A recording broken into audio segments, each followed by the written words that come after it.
So hello students, कैसे हैं आप सभी। आई होप कि आप सब बहुत अच्छे होंगे और आपकी स्टडीज़ बहुत अच्छी चल रही होगी।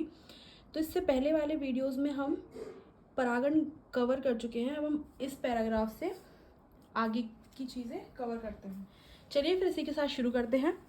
अधिकतर पुष्पीय पादप परागण के लिए प्राणियों को परागण कर्मक कारक के रूप में उपयोग करते हैं।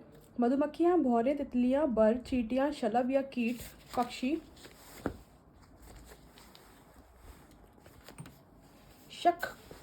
शंखखोरा तथा गुंजन पक्षी तथा चमगादड़ आदि सामान्य परागणीय अभिकर्मक हैं। प्राणियों में कीट पतंग, विशेष रूप से मधुमक्खी प्रधान जीवीय परागण कर्मक है।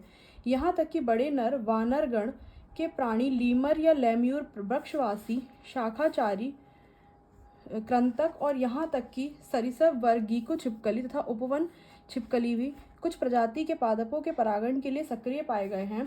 प्रायः प्राणी परागित पादपों के पुष्प एक विशिष्ट प्रजाति के प्राणी के लिए विशेष रूप से अनुकूलित होते हैं।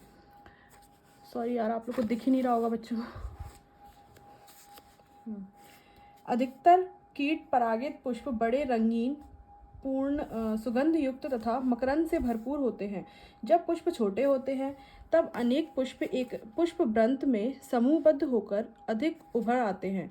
प्राणी रंगों एवं अथवा सुगंध महक के कारण पुष्पों की ओर आकर्षित होते हैं। मक्खियों एवं बीटलों से पर परागणित होने वाले पुष्प मलिन गंध स्रावित करते हैं, जिससे ये प्राणी आकर्षित होते हैं। प्राणियों से भेंट जारी रखने के लिए पुष्पों को कुछ लाभ या पारितोषिक उपलब्ध कराना होता है। मकरंद और परागकण फूलों द्वारा प्रदत्त आम पारितोषिक हैं। इस पारितोषिकों को पाने के लिए प्राणी आगंतुकों को परागकोश तथा वर्तिकाग्र के संपर्क में आना पड़ता है। प्राणी के शरीर पर परागकणों का एक आवरण सा चढ़ जाता है, जो प्राणी परागित फूलों में प्रायः चिपचिपा होता है। जब परागकणों से लिप्त प्राणी वर्तिकाग्र के संपर्क में आता है तो यह परागण पूरा करता है। कुछ पुष्प प्रजातियों में यह पुरस्कार अंडा देने की सुरक्षित जगह के रूप में होता है। एक उदाहरण एमोर्फोफेलस का लंबोत्तर पुष्प स्वतः लगभग 6 फुट ऊंचा होता है। ठीक ऐसा ही एक सहसंबंध शलभ की एक प्रजाति और यूका पादप के बीच होता है, जहां दोनों ही प्रजाति शलभ एवं पादप बिना अपना जीवन चक्र पूरा नहीं कर सकते हैं। इसमें शलभ अपने अंडे पुष्प के अंडाशय के कोष्ठक में देती है, जबकि इसके बदले में वह शलभ द्वारा परागित होता है। शलभ का लार्वा अंडे से बाहर तब आता है जब बीज विकसित होना प्रारंभ होता है। क्यों ना आप निम्नलिखित पादपों या कोई भी जो उपलब्ध हो के पुष्पों का अवलोकन करें, जैसे खीरा, आम, पीपल, धनिया, पपीता, प्याज, लोबिया, कपास, तंबाकू, गुलाब, नींबू, यूकेलिप्टस, केला आदि। यह पता करने की कोशिश करें कि इन पुष्पों के पास कौन से प्राणी आते हैं और क्या वे परागण कर सकते हैं। आपको धैर्य के साथ कुछ दिनों तक भिन्न भिन्न समयों पर उन्हें देखना होगा। आप यह देखने की भी कोशिश करें कि क्या उस पुष्प तक आने वाले भ्रमणकारी प्राणी तथा एक पुष्प की विशिष्टता के बीच कोई सहसंबद्धता है या नहीं। परागकोश एवं वर्तिकाग्र के संपर्क में आने वाले भ्रमणकर्ता प्राणी का ध्यानपूर्वक अवलोकन करें, जो परागण को पूरा करता हो। बहुत सारे कीट या भ्रमणकर्ता बिना परागण किए पराग या मकरंद का भक्षण कर लेते हैं, अतः ऐसे आगंतुकों या भ्रमणकारियों को पराग या मकरंद दस्यु के रूप में संदर्भित किया जाता है। आप शायद परागणकारियों को पहचान सकें या ना पहचान सकें, पर आप निश्चित रूप से अपने प्रयास में आनंद प्राप्त करेंगे। वही प्रजनन युक्तियाँ। अधिकतर पुष्पीय पादप उभयलिंगी पुष्पों एवं परागकणों को उत्पन्न करते हैं, जो बहुत हद तक उसी पुष्प के वर्तिकाग्र के संपर्क में आते हैं।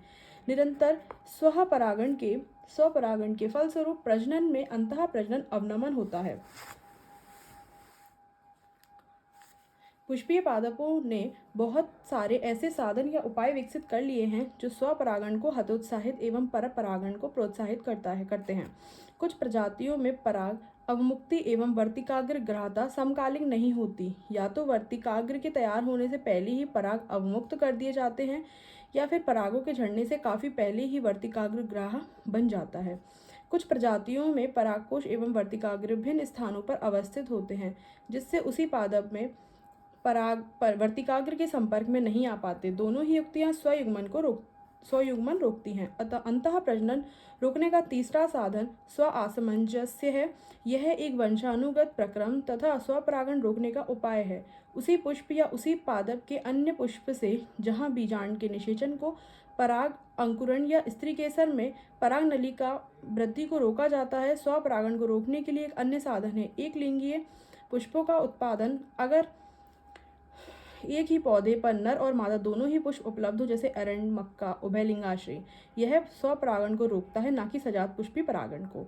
अन्य बहुत सारी प्रजातियों जैसे पपीता में नर और मादा पुष्प भिन्न पादपों पर होते हैं, अर्थात प्रत्येक पादप या तो मादा यह या नर। एक लिंगाश्रयी यह परिस्थिति स्वपरागण तथा सजात पुष्पी परागण दोनों को रोकती है।